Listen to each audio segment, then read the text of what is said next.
You ever move somewhere thinking it's your fresh start, only to find out someone there's already decided you're their personal enemy? When we left the chaos of city life behind and bought a modest home in the quiet neighborhood of Maple Ridge, I really thought we'd found peace. My wife Hannah, our 8-year-old daughter Lily, and me, just a regular guy who'd left behind a stressful law career to sell insurance and enjoy more time with his family. I thought that'd be enough. I thought peace was simple. But then we met Darlene. Darlene Reese, president of the Maple Ridge HOA. Mid-40s, rigid bob haircut, clipboard glued to her hand like it was part of her body. If you've ever lived in a neighborhood with an HOA, you probably already know someone just like her. She called herself the guardian of community values. I called her other things, but not out loud. At first, I thought maybe I was just being paranoid. We'd planted a tiny veggie garden in the backyard, some tomatoes, a row of lettuce, a few herbs. Nothing extravagant.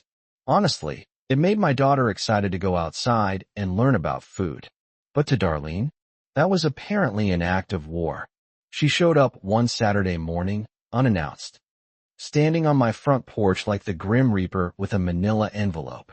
"This," she said, waving her papers like a judge about to hand down a sentence, "is a violation of HOA Regulation 3.7, unauthorized landscape modification." I blinked. "It's a garden," I said. She smiled with her lips but not her eyes. "You'll need to submit a formal request, wait for board approval, and pay a $250 review fee." I laughed at first, thinking maybe she was joking, but she wasn't. And when I tried to reason with her, she gave me this look like she was doing me a favor just by standing there. "Rules are rules, Mr. Porter," she said. "If you can't respect them, perhaps this isn't the right neighborhood for your family." That was the first time I felt it, that tight, sinking pressure in my chest. The realization that we weren't just dealing with a difficult neighbor, but someone who thought control was a form of justice. And we were her next project. No, I tried to let it go. I really did. But a week later, I got a certified letter, $500 fine for ongoing violation. She was escalating, and she didn't stop at the garden. Every morning, I'd catch her walking past our house, phone in hand, snapping pictures of our trash bins, the angle of our porch chairs, Lily's bike in the driveway. One day, she fined us $150 because the wheels of Lily's bike were obstructing visual line of sight from the sidewalk. I kid you not. When I asked her what that even meant, she replied, "Safety first. A child's toy can still cause an accident." You'd think a grown man would be able to brush this off, but the truth is, it started getting to us. Hannah stopped waving at neighbors. She didn't feel safe sitting in our own backyard. "I feel like we're being watched," she whispered to me one night. Lily, my daughter, asked why people at school were suddenly mean to her. Why no one came to her birthday party that year. That was the breaking point. Not the fines, not the trash inspections. Not even the whisper campaigns Darlene had going through her little wine club of followers. It was seeing my daughter ask, "Daddy, are we bad people?" That's when something shifted in me. I stopped reacting and started planning. See, what Darlene didn't know, what most people didn't know, was that 5 years ago, before I left law for insurance, I'd actually worked with the development company that helped draft the original HOA charter for Maple Ridge. I didn't just know the rules. I wrote half of them. I dug into my old files, buried in a storage box in the attic, and what I found, let's just say Darlene had been playing a game she wasn't qualified for. She had made unauthorized changes to the bylaws, real sneaky stuff. The original documents capped fines at $50 per violation. She jacked them up to $500. Landscaping? The charter clearly allowed for non-commercial gardens under 100 square feet. She'd rewritten that to require approval for any plantings not part of the original design. She even created new fees that had never been voted on, never approved. And that was just the beginning. I found financial records showing she'd used HOA funds, our money, to renovate the path leading to her backyard under the label Community Walkway Improvements. There were no meetings, no votes, no disclosures, just a tidy $4,200 bill to the HOA account. And her infamous rose trellis wall along the street-facing side of her home? 6 feet tall. The regulation maximum? 4. Oh, the irony. But the real bombshell came when I cross-referenced the original property survey with county land designations. Turns out, the piece of land Darlene had claimed for her beautification project, the one she said she improved for all of us, was part of the common land, and more interestingly, I was still a partial legal title holder due to my work on the development side. You see where this is going? I started gathering more, talking to neighbors, quietly, carefully. Mrs. Nguyen, who'd been fined for unsightly laundry displays because she air-dried her clothes on a string in the backyard. Mr. Holloway, a retired Navy vet, cited for painting his shutters navy blue because it wasn't on the approved palette. The Johnsons, whose kids got police called on them during a birthday party twice because of excessive noise.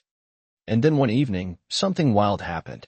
Darlene's husband, Rick, slipped me a note while walking his dog. We'd never spoken much before, but he looked worn out. The note said, "I have something you need to see. Coffee." At that coffee shop 2 towns over, Rick showed me printouts of emails, dozens of them. Messages where Darlene coordinated with a property management company, trying to drive down values on homes owned by families she didn't like, hoping they'd sell so she could recommend preferred buyers. She called it community cleanup. She was trying to force people out, not for rules, but for race, culture, income, or just because she didn't like their attitude. I left that meeting with a thumb drive and a fire in my gut. So I called a special meeting, legally, with full notice, documented signatures from over 60% of residents. I followed every damn rule because I wanted it to be clean, bulletproof. And when that meeting came, I was ready. She tried to shut it down right away, of course, stood up in front of the room and yelled that I had no authority, that this was a farce. But I just stood there, cool as a cucumber, holding up the HOA charter she didn't even realize had my handwriting in the margins. Bylaw 3.4, I said. Any resident with signatures from 25% of homeowners can call a special meeting. I have 67%. The room shifted then, like the air had changed. I started my presentation. Side-by-side photos of her violating her own height restrictions. Line items from the HOA budget with receipts tied to her personal home. The altered bylaws, highlighted. The emails, oh, those emails. Then Rick, her husband, stood up, said what I think we all knew but hadn't dared say out loud. My wife has used her position to target families. I can't defend it anymore. You could hear a pin drop. Mrs. Nguyen stood up next. She made me feel ashamed of my culture. Then Mr. Holloway, voice cracking, said, I served 22 years in the Navy. You're not going to tell me blue isn't patriotic. Then the Johnsons. Well, I'll never forget what Mrs. Johnson said. My 10-year-old son thinks police come to birthday parties now. By the time I reached the final slide, Darlene's email to the property company offering a 5% cut per house sold after she drove down its value, it was done. The room exploded.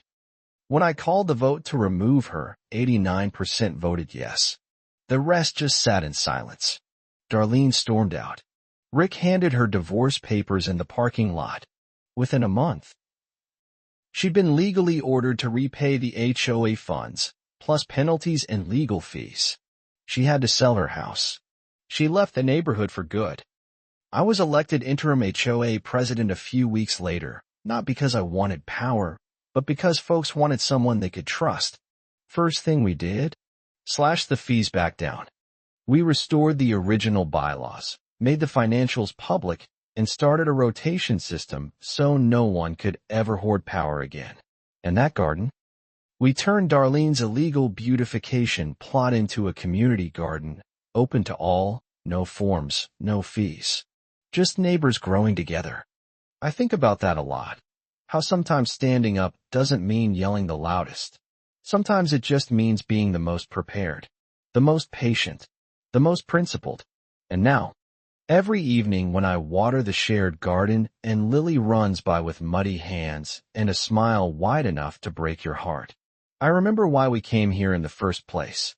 For peace. And we earned it. But hey, what would you have done? Was I right to go that far? Or did I become just another version of what I was fighting? Drop your thoughts in the comments. I want to hear where y'all stand on this. Community standards or community overreach? Let's talk about it.